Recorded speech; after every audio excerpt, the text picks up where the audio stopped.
I'm happy to be joined by Jesse Granger of The Athletic and Ryan Wallace, aka Ryan the Hockey Guy. You guys are co-hosts of Strip Hockey, a new podcast. And speaking of the Strip, the Las Vegas Strip, it was once a shoo-in to be an NHL hub city here with all the hotel rooms. Now that doesn't seem to be the case so much. Why or why not? I'll ask you, Jesse, first. Yeah, I think Las Vegas distanced itself from the other potential hub cities early on because MGM Resorts compiled a really big, extensive plan that they submitted. They sent their proposal to the NHL, and it was a lot more organized than I think a lot of the other cities were early on, and that was part of the reason Vegas was such a favorite. Lately, obviously, that things have changed, and I think the NHL did a very good job of waiting this out, not making the decision too soon, waiting until the last moment. And we really mean the last moment here at this point. And they did that so that they could survey the COVID environment in each of these cities. And over the last couple of weeks, as we've seen, the cases have gone up in Vegas. The environment's a little different than it was early on when everything was shut down and this city was one of the better cities in the US as far as control. So I think the NHL just kind of saw what was happening and opted to go a different direction. In Canada, they seem to have this thing a little more under control. So the two cities that they are eyeing, because they haven't made anything official yet, are Toronto and Edmonton. Right, yeah. And they both have great setups. I mean, all Canadian cities have ice rinks everywhere, but Edmonton has a really good setup with their practice rink and the hotel both connected to the actual game rink. And Toronto's got a ton of rinks around, and obviously they're used to hosting big hockey tournaments, whether it's World Juniors or the World Cup of Hockey. Both those cities have experience hosting tournaments. By not selecting Las Vegas, though, doesn't it go against the theory of what a bubble is supposed to be? I mean, these players are supposed to come in, immediately go get tested, and then quarantine within the bubble. So what am I missing here? Yeah, I think the NHL is a little more, I think a lot of people are focused on the total number of cases in Nevada and the hospitalizations and the numbers that are important to real life, not so much hockey. And I think the NHL was a little more scared off by the tests, the positive tests from the hotel employees. And you see the culinary union, which is very strong here in Vegas. I think 60,000 people are suing the major casinos right now for not protecting their employees and for putting them at risk for getting COVID more than they think they should be. And I think the NHL sees that, and they've been working on this proposal from MGM this whole time. And maybe they're thinking, okay, this isn't quite as safe as we thought it was, or as it looked on paper. So Ryan, you've got the WNBA, the NBA, the MLS, all choosing Florida, one of the hotspot states here in the US for COVID-19, and the NHL saying we're going to a different country entirely, Canada. Is that more of a knock on how the U.S. has handled COVID, or Las Vegas in particular, do you think? I think it's probably more the latter, just in terms of the numbers overall in America. But really what I think it's going to boil down to is the fact that the NHL is going to be able to save a lot of money by having two hub cities in Canada. That, just based on the exchange rate alone, to be able to put something like this together, it's going to certainly help that bottom line. So that's a win for the NHL. But really it's going to boil down to this bubble system. Is it inherently flawed? And if it is, how do we minimize the amount of ways that players could possibly get sick? And if that's the case, you can't start this and then stop it. This gives the NHL the best chance of starting this tournament and finishing it up if you can minimize as much outside the bubble as you can inside the bubble. Plenty of players from other sports leagues, MLB, NFL, NBA, have talked about their concerns about playing their seasons. Have we heard much out of NHL players? Yeah, I mean, we've spoken to a handful of them. Mark Stone said he had absolutely no issues.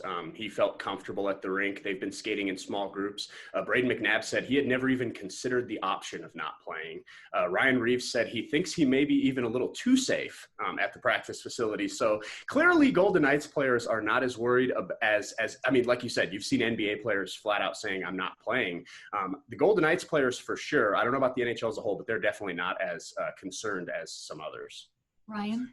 Yeah, and there have been a handful of NHL players that have talked about safety concerns, and it goes beyond just their safety concerns. It's concerns for the people that are going to be working in the hub cities, either working at the arenas, working in the restaurants, working at the hotels, and just not wanting to be a part to maybe possibly spreading something to those workers. But in terms of hockey culture, and that's really what we're talking about here, these guys go out and they put their bodies on the line and they do it for team. They never want to be a distraction to their team. So if it's ratified, if this is something that's going to happen, if the players are going to return to play, I don't imagine there's going to be too many that are opting out, because hockey culture, if it's taught us anything, it's that these guys put their bodies on the line first and ask questions later.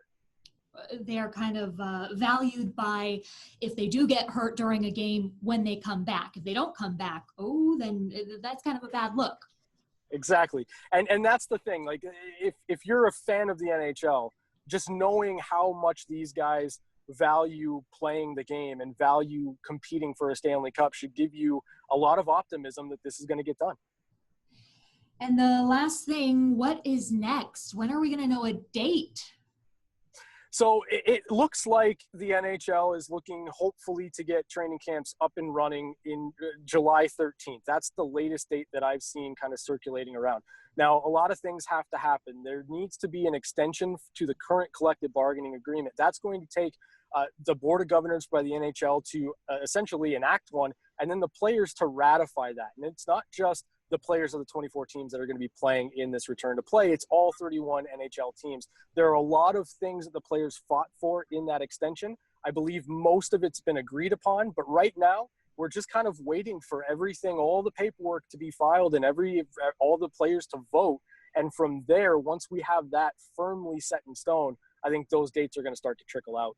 Yeah, and those negotiations are pretty complex. I spoke to Nate Schmidt, who's the Golden Knights player rep for the NHLPA. He's kind of their liaison to all of these discussions, and it takes a while to get these things voted on and get them approved. The good news is it seems like once this gets approved, things are going to start happening very, very quickly. I mean, we're a week away from the projected training camp date. Guys are already on the ice. The Golden Knights George McPhee has said they've had 30 players, as much as 30 players on the ice each day. Obviously smaller groups. They're not all out there together, but once this thing is voted on and ratified and made official in the next few days, things will be moving quickly and we should have hockey soon. Do you know if the cities are something that they are voting on as well? Is that part of what the players have to agree to as well? Yes, definitely. And that's why it hasn't been made official yet. All things point to Toronto and Edmonton being the cases. That's what I expect as well. But that's the reason it hasn't been officially announced. And then remind me again, the projected date of when the season will restart. That's another thing that's up in the air. It looks like August 1st, the first week of August is probably when we're going to get games. They're expecting a 2 to 3 week training camp once we start, and like Ryan said, that's expected. It was July 10th. Now we're looking at July 13th. So 2-3 weeks and roll right into the games. All right, guys. How can people listen to your podcast? We just launched Strip Hockey, which is kind of an evolution of the podcast we did before, which was Rink Rats. It's going to be available on every single podcatcher that you can find. So Apple, whether it be Google Play, whatever it is, you'll be able to find us there. Make sure to like and subscribe because we really appreciate it. Yeah, the support has been so great. If we have our Twitter at Strip Hockey, on Instagram, Facebook, all that. The support's been great. Thanks so much to everyone who's listening. Well, congrats on the launch, and thank you so much for your time. Thanks, Amber. Thank you.